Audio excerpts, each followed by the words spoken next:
All right, so the past few years have been an interesting journey, right? I've been on a spiritual awakening journey, finding myself, and going through emotions and emotions, and just moving forward the best way I can, right? I'm learning, I'm growing. I'm not a person who I used to be, right? When I made the decision, when I figured out that I was surrounded by a lot of toxic people, snakes, situations, habits, and I didn't like where I was, who I was, and me, just me inside, and it was a reflection of my environment. I decided that it was time to cut toxic people out of my life. And unfortunately, some of the most toxic and abusive people in my life were family members, are family members, right? So, and it wasn't just so abruptly. And the thing is, this will mess you up every time. It's family, it's family, it's family. And that's what I would get. And it wasn't an easy road to cut off family at the time that I did. But after I had been isolated at that time, and there was a lot going on. My family on my grandfather's side, on my mother's side, did me really, really dirty. Things went missing. It was a time when I needed a support system, right? And a lot of you just like either helped, some of you helped family members on my dad's side that were basically trying to do to me what they did to my Aunt Vicky, which I have been very vocal about. And I get it. People come on here and people lie all the time on social media, but time will tell. Things will come out. My story remains the same. All the stories remain the same. It's not invalid. It's true. When I was going through so much, and I needed people. Well, no, actually, you know what? I didn't need people. I was under the misguided perception that I did need people. I didn't. I needed to turn to myself and to God, and He carried me through those footprints. But here's the thing, they keep coming back. And I used to think I was the problem because basically that's what I was the scapegoat. And the thing was, my mom was like a narcissist. She was a covert narcissist that goes to church and perpetuates the belief that she's a very good person when in fact she's full of a lot of wickedness, a lot of demonic attachments, and has been my nemesis since birth. She's constantly thrown objects in my way and she was like the reason like I couldn't eat. I didn't have a voice. She took my voice like my God, like the Little Mermaid. I didn't have my voice. I would get a lump when she was around, like right here. I would feel it. It was such a horrible feeling.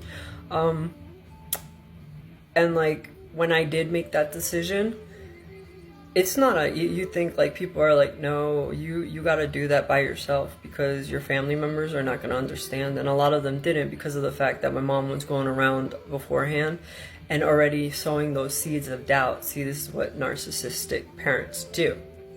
Well, narcissistic people do this.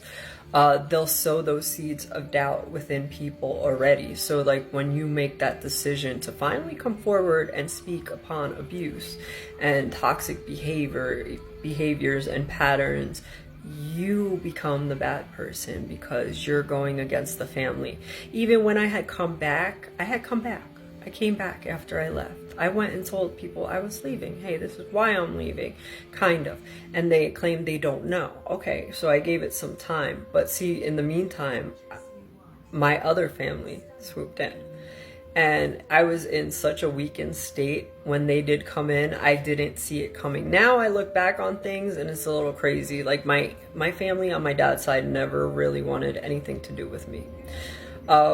So when my family on my mom's side, when my grandfather had passed, there was talk about like money. These people didn't bother while my grandparents were sick. Okay, they didn't. And I understand like when my grandfather was sick that, you know, when you guys were younger and he was going through his addictions, he was he abused you. And I get it. Hurt people, right? But the thing of it is, I did forgive you guys. I did, because I understand the humanity in it, and I understand that it's hard being a human. And I like to sit and think about, like, and I don't know if this is true or not, that all the memories, the good memories that I had with my cousins, with my aunts, with people, that they were actually valid and not just phony and not fake, because it was just maybe one time that, like, the darkness was just too much and you couldn't handle it.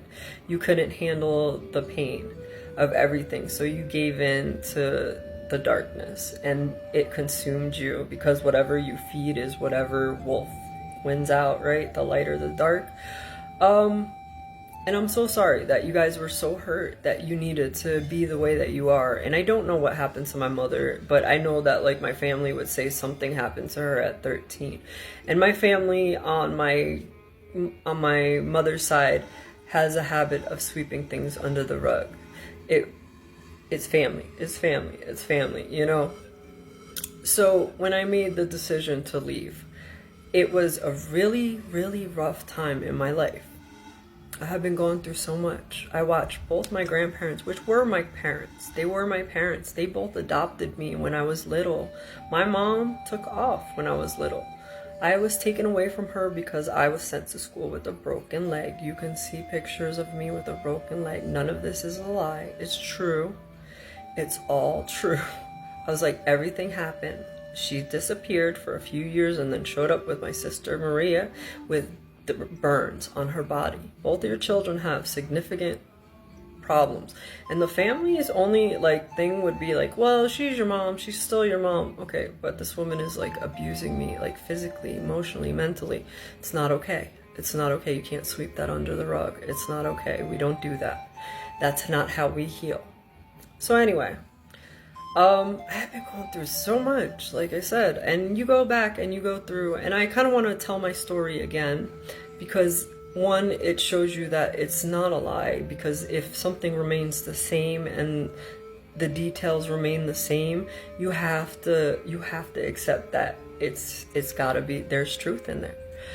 It sounds crazy, yes, I get it. It sounds like, you know, you're like, sometimes I look back and I'm like, if I haven't lived the life that I lived and seen the things that I seen, I would second guess it too if somebody was telling me these things. But it is what it is. But anyway, like I said, so yeah. So when my grandfather passed, my family on my dad's side sent my aunt Claudia in to groom me. She came, she's a pilot for United. She flew in. Now, that wouldn't be abnormal for the most part, but it was abnormal because they had started swooping in as my grandparents got sick. They started touching base. I hadn't talked to these people in a very long time, and then all of a sudden when like my grandparents got sick, they started coming in. And then they started asking questions, like my grandmother called me on my dad's side after my grandfather had died, and was like, hey, she was like, do you want to sue them? So she was asking if I wanted to sue because they knew I was taking care of my grandparents, and that my immediate family, which I don't understand, they just like ditched us. They ditched us. They couldn't even be bothered with us. And you all know that. You know in your heart what happened. You know that things went missing. You know that I told you we were supposed to split things 4 ways, and you guys just glommed it up. When I was at my lowest too, I was crippled. I couldn't work. And it's not like I've never, you all know that I have never been a lazy person, so it's not that I didn't want to work. That crushed me as it was. So not only was I going through that, right?